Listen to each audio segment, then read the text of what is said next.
I'm Nathaniel, and this is Bunny, and this is our podcast.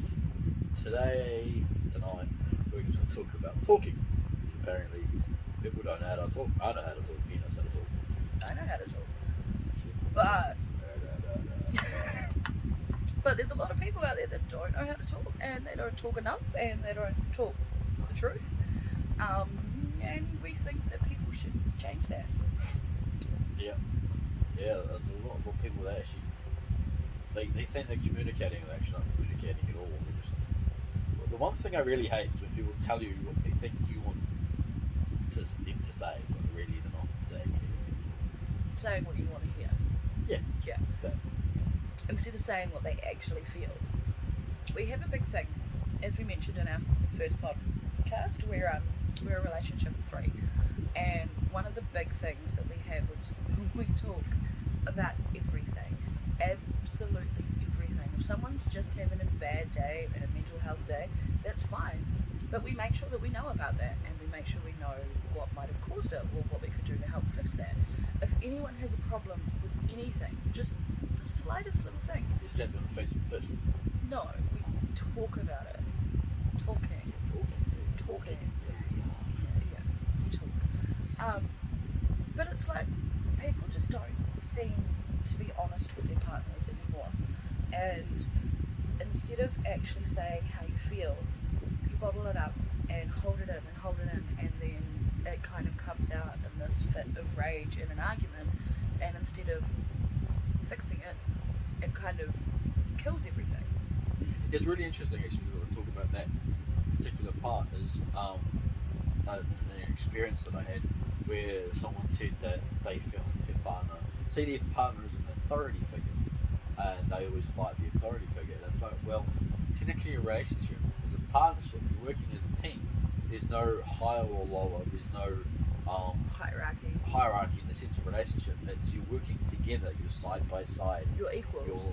You talk about the stuff like, I want to watch Star Trek. She wants to watch Orange is the New Black, and she could get shit at me because I want to watch Star Trek. I could get shit at her for watching Orange is the New Black, but then the reality of it is, well, with technology these days, you can both watch it without even worrying each other. But that's what I'm talking about. Is like, Instead I want to go out shitty, with my mates and play rugby. She wants to go shopping. I give her $100 to go shopping, and I'm pretty sure she wouldn't care. For most females, definitely. I don't like shopping, but unless I'm shopping for someone else, that's a totally different story. But it's just, we just find that there are so many things that aren't said and that people hold in and don't talk about, and it causes so many problems. And it can just be simple little things like, I have a personal pet peeve, and it bothers me far more than it should, and that is the lid on the toilet needs to be put down. Not the seat. The seat always goes down, definitely, but the lid has to go down too. I don't want to walk in and see the inside of the toilet. That is disgusting, and it's just a pet peeve of mine. Just because your stepmother's in your area. Well, yeah, my stepmother was also very anal about putting the lid down, and so now I hear her in my head when I walk into a bathroom and the lid's not down. I go to my friends' houses and I put all the lids down on the toilets. Even if I don't use the toilet, I go and put the lid down. But every time I go to her mom about to close the lid, I have this little voice in my head that goes, "Don't put it down, see what she does." But when we first got together, we talked about it. See, a lot of other people would just be like, "Oh my god, he keeps leaving the seat up," you know. Why and they don't go you on for like 2 to 3 years, and that's why your relationship broke up. Yeah, so why don't you just tell him, I don't like it when you leave the seat up, could you please put it down? Give them a reason for why you don't like it, and then it'd be justified, it'd be more understandable. But it's like, talk, tell your partner how you're feeling, you know? It's like one of the things that she does with me and Russell is, you know, because we're on the road a lot, and we're working a lot, is, you know, we try to do a lot around the house when we come home, and that's one of the things that she mentions to us when we started.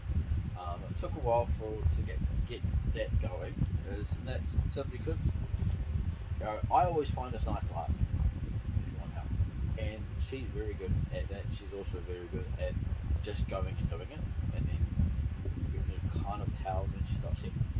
I'm not so good at asking for help though. Yeah. And that's the thing that I had to say to them was like, I want to be in a relationship where we're equal and we're, you know, obviously when they're at work, I'm not going to expect them to clean the house and cook dinner and, you know, all those sorts of things. But it's not just because I'm the one that's not working or I'm the one that's, you know, I am working, just because I'm the one that's at home doesn't mean I'm the one expected to do those things. But they also need to realise that I'm not going to come to them when they get home from work and say, hey, can you do the dishes? Or hey, can you help me with dinner? Because I have been through my past and I struggle to ask those questions. But because I know that I struggle to ask those questions, we talked about it and discussed it at the start so that it became a non-issue. And it's just lots of those little things. Like, people have hiccups in their relationship all the time. Like, relationships aren't supposed to go smooth. They're not supposed to be easy. They're supposed to be constant work, and you're supposed to be constantly trying to keep the spark there. And it shouldn't be like super hard, but you should be constantly trying. Don't just give up and say, you know, I'm in my relationship now, you know, I'm done. But That's the thing that I like. We put the spark in the relationship. I reckon, for me personally, like, the spark dies when one person's relationship doesn't want to put in the effort. that's where it's exactly it. lost. The spark has to be created And every single time. It's not something it's that's not just going to actually- happen. If you're wanting the relationship and you're loving the relationship, you love your other half, and or like I said, the third, and you want to be in that relationship, you want it to work, you care for that person and how they feel, and you make it work. You do little things. Like, I've done little things in all my different relationships that I've had, and buying flowers, buying random gifts. I go to petrol stations a lot because, you know, drink, judge what they want. But it's the, you know, I see a little soft toy and I think that's cute, or I see a little MacBook car for my kids, or what like that. It's just little things like that that make your partner feel like they matter. You come in and I say, right, I know, for example, Bunny does paint by numbers and she's fucking good at it. Sorry for swearing. And she's good at it. And I've gone to shops. I was on Thames several months ago, and we saw a shop, and I just was curious and seeing if they had it. And they had some ones I'd never seen before, so I bought them. And it's not hard. People think the spark is inside the bedroom. To me, that's like the icing on the cake, which is everyone always says is the best part of the cake. I reckon it's the cake itself, but that's me. It's keeping the relationship. Like, it's little things that she does to keep, to me, like, I know that she does. Like, she comes up and just gives me hugs because she loves hugs, and she always wants hugs, and I love that. I mean, there's physical side and there's the emotional side, there's the mental side, and There's also lots of little things though, like you don't have to spend a lot of money or do something huge and extravagant to show your partner how much you care for them. We try to make sure that it's not just food in the house, but it's the food that people specifically like, because we've talked about what each other likes and what each other don't like. It's another thing that people don't seem to talk about. Like, everyone has their taste buds. Russell, everyone will admit it, and he's one of the first. He has the palate of a 4-year-old. He doesn't like most vegetables, he doesn't like most sauces and most dressings, and he's just quite picky with his food he eats. But he talked to me about that at first, so it's like, instead of me cooking stuff for him that he didn't like and him just eating it and, you know, thinking he's doing it out of respect because someone cooked it for him, he's actually being honest and telling me what he likes, so I can cook something that he does like, or that we can have food in the house that he does like. And we see it as more respectful to each other by being honest and telling each other how we feel, as opposed to bottling it up and just thinking, oh, you know, I'll just deal with it. it's the annoying part when people say, "Oh, I'll just deal with it," because it does. It sits and it festers, and that's the ugly part. You know? Even when Like, it's we're little talking about things. talking. The whole talking part. The moment you see your partner doing something that's going to possibly annoy you, don't in a sense, get angry. Why do you do that?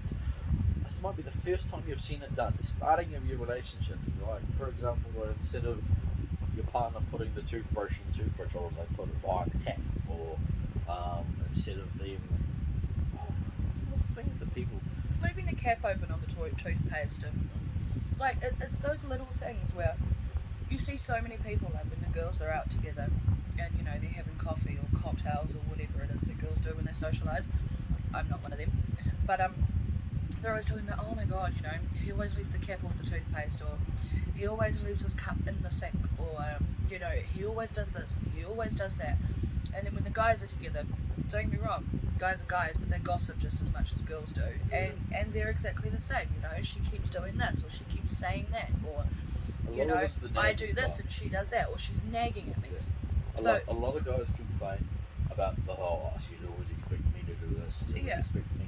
But that's the thing is, that's what gets me annoyed with it when I see it. It's like, oh, she expects me to do this and she asks me to do that. She goes, oh, you know, if you see something that needs doing, a lot of guys don't see it.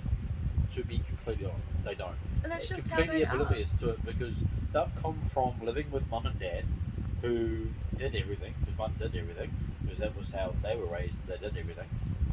To now we're living in an equal platform where, like the washing needs doing. You've walked past the washer several times. Why haven't you done the washing? And I was like, well, actually, to be completely honest, I didn't notice that it needed doing. You go into the kitchen and you just keep piling up the dishes. Obviously, it needs doing. And I was like, oh. A lot of guys would just blank face, put a cup, pull out a plate. I'm admittedly one of those ones. I'll go, I need a cup and a plate, and I look in the duty pile and I said, well, I'll just clean those two and use that. But instead of people talking to their partners and saying, you know, it really annoys me when you leave the cap off the toothpaste, or it really annoys me when you don't rinse your cup out, or whatever it is that you're using, you know, or that's bothering you, they go and gossip with their mates and they go and bitch and moan about it, and they end up resenting each other for it.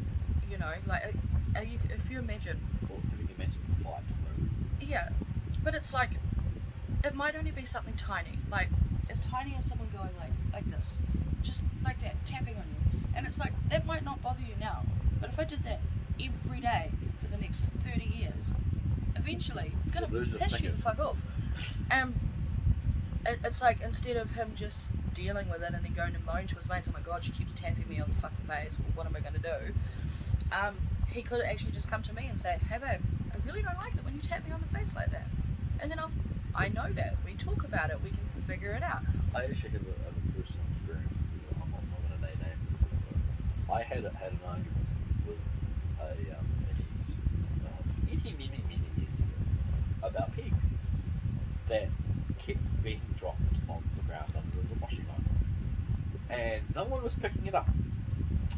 When we do the washing, people just drop it, and I was the one. I'm the one that actually leaves it on the line, or is it in a basket? I put the basket. I actually leave them on the line, especially if the clip ones. I'll leave it on the line, because it's easy to do. I'm sorry for swearing. That's just how I do it, and we went into a 3 to 4 hour long argument over who's going to pick the pigs up on the ground, because it was just, and that's how silly it could get. It's just all I can ask is, hey, can you pick up the pigs, or hey, should we do something about the pigs, or Just hey, can you help me pick up the pigs? And talk about it. the really funny thing is when someone's asked, like, and you're at home and you're asked by your partner to do something, a lot of them get instantly angry that you just go ask to do something. And I can sometimes get it when it's the male asking the lady what to do, because they see it as, how dare you, I've been doing all this all day. But it's like a lot of people look at it like, you know, you might ask me, hey babe, could you do a load of washing today because I need my uniform for work? See, to me, he's asking me for help. He's asking me to do something for him, and that's fine. We're partners, that's what we do, we work together. But there's so many other people that would look at it saying, oh my god, he's telling me to do a fucking load of washing, how dare he tell me what to do? And it's like, that's not the way it is. And people don't listen. They not only do they not talk, they don't listen, and they don't actually hear what the person's trying to say. And I've seen it happen in one of the couples that we mentioned earlier, about the one who he thinks that when his wife asks him to do something, he feels like he's being bossed around, like she's an authority figure as opposed to his partner. And it's like, you're supposed to be a team, and she will say, can you please do this for me? And he hears, go and do this for me. And so instead of listening to what she's saying and actually taking in the fact that it's just asking a question, not demanding you to go do something, it's two totally different things. I mean, as a way of humans, we're all bad for going when someone asks us to do something. Yeah, we'll do it in a sec. I'll just finish what I'm doing, or just like I want to put it, especially when I'm on the game, because I game a lot when I'm at home. And she'll come in and go, hey, can you put out the washing? Can you do some dishes? Can you sort some care, dinner for the kids? And I'm like, yep, just a sec. And then my brain kind of goes, well, actually, I can just pause this and go do it now so that I can go back to my game. And that's how my mind works. It's just like, sweet, it's like today, for example, she asked me to do the washing. And I was just like, I knew where they were going, I knew how long it was going to take. And I just thought, you know what, fuck it. If I don't hang the washing out now, it's not going to be dry and stuff. So just go do it now. And it's not a big thing to go do something like that. It's just, I'm outside. I'm like, nah. It's like, you know, in a sense, people, especially guys, like, I work every day for 12 hours a day, and I get up butt fuck in the morning and, you know, do a 12-hour day. And what? She's up. You know, your partner's up roughly the same time as you or after you, looking after, getting the kids ready to go to school, tidying up the house. Okay, if you're a partnership and you don't have the kids and you have that kind of luxury, it's like, oh, but she does, guarantee she does something of herself.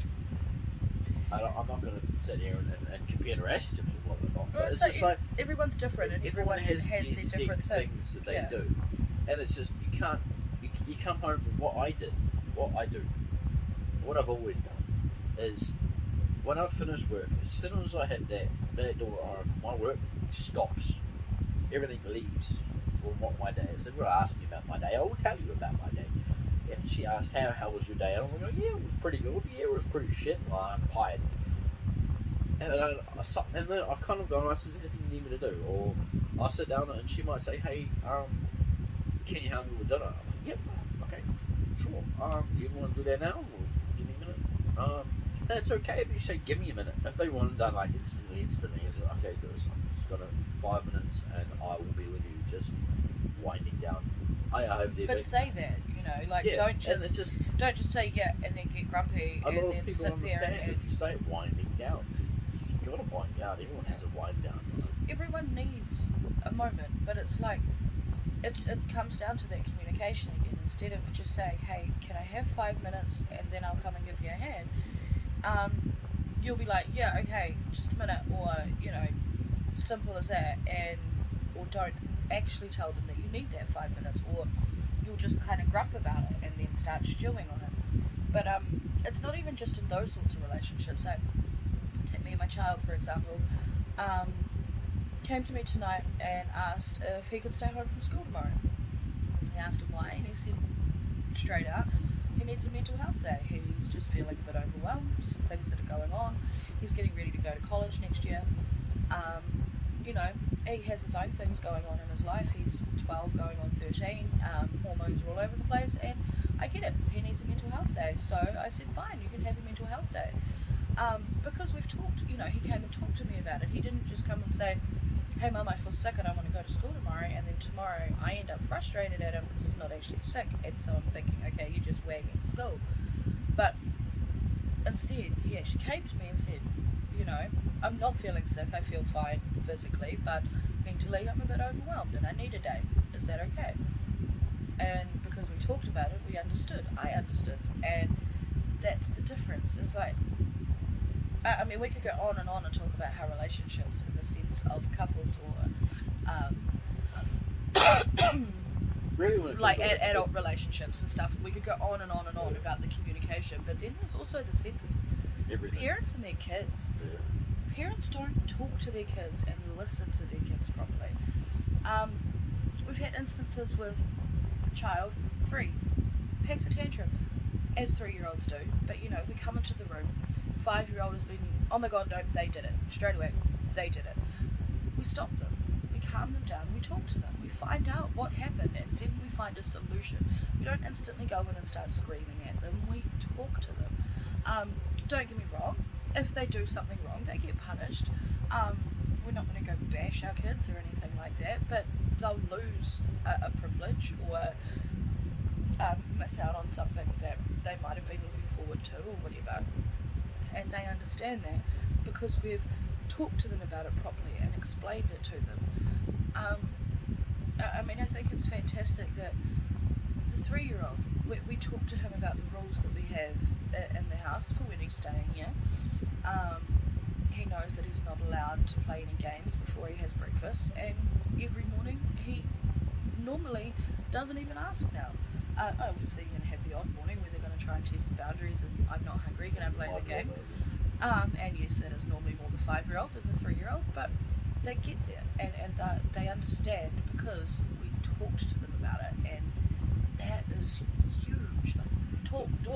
One of the things, my second marriage that I had when I got my partner, she had a 3 going on 4-year-old, and something that I picked up in parenting courses that I had done years ago with other parents I've talked to and different things that I picked up on through friends and family that I hang out with was kids learn all different types of shapes and forms, and a lot of them respond really well if you bring it down to their level, which is kind of like in India said, everyone likes standing over someone because that's kind of like how it is. You talking down to someone, you're a parent talking down to you. They need to listen to you, so you need to be higher than them. And also, just quickly, when he says bring it down to their level, he means get on their level. Yeah, don't not dump it things down.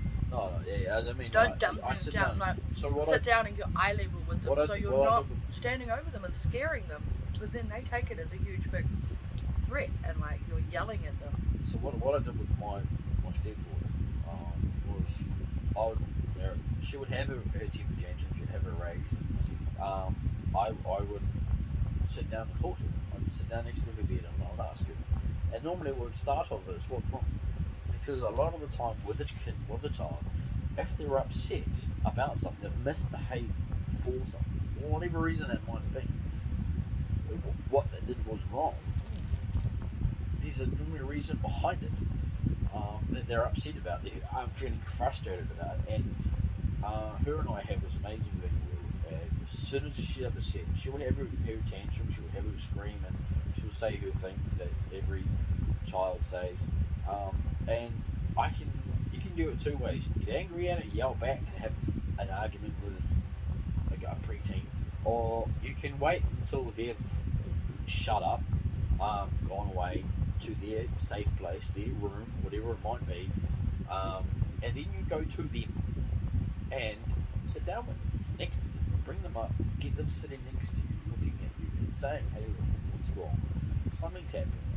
I can see what is wrong, what you did was wrong, or what they did was wrong. You're upset about it, so tell me what's going on. And her and I have this thing where we just talk, and she will tell me what's wrong.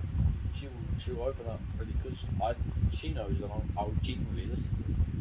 And that's what I do with all my kids, from my 3, my 5, 10, and never gave a chance my elder to, but it's you work for kids.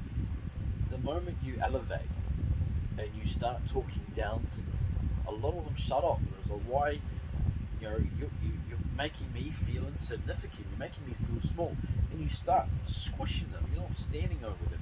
As a parent, we're supposed to be teaching. It's one of the things that, going back to the relationship side of it, me and Russell, which is the third to this relationship, is I've put to him is when I confront him about, or go to him about something that's going on, he's upset Bunny, or he's upset me, upset someone, and I say, look, this isn't me giving you shit, this isn't me being mad at you, I'm going to give you some advice. And we sit down and talk. I don't stand over him, I don't make a power thing, or I'm the alpha, you're the beta. It's completely equal front on, this is what I've learned, this is what I've seen, and hey look, hey, how about we try this? And the great thing about it with him and me is that we can talk about that. We can discuss all the sorts of different things that can go on in a relationship, and he takes it as, because as you said in our first podcast, that he's very green when it comes to relationships, and he'll pick it up. The fact, oh, okay, cool. He'll thank me for the advice, and that's the thing that I find that a lot of adults don't like. Is when you tell someone something, if you're giving advice to someone, they automatically think you're telling them what to do. Advice is advice. It's like opening a door. You're giving someone the door opening and saying, hey, look, this. And when someone gives you advice, you don't have to take on all of it. I mean, you don't even have to take on any of it, but you could at least be respectful and accept it. Take it, like listen to it, not necessarily do it, but listen to it. Although we could carry on talking forever, but we should probably close it off and Well, it's been going all the way to 30 minutes. I know, otherwise, happy Halloween. yeah, that too. We're in New Zealand and it's Sunday, and I know that in other places it's Saturday, and I know in other places kids are going around and getting candy, knocking on people's doors and dressing up as Halloween. As far as Halloween goes, this is about as close as it gets. And it's tomorrow for us. Really? It's the 31st, yeah. It's I tomorrow. thought it was the 30th. No, it's tomorrow. And I have very strong opinions on Halloween personally, but that can be for another day maybe. But yeah, we'd like to say thank you and do all the things, the likes and the comment things and the subscribing things, and talk to you next time. And our time for all time people, that's what because I have no idea what I'm doing. Yeah. He's good. He's going to do all the technological stuff for us. Yeah. Because apparently our last video was way too quiet. So we'll see how we go. Yeah. Thank you. Learning. Don't be buying a mic. Stuff. Is us. It's Okay. us. See you later. See you later. And Bye. have a good night.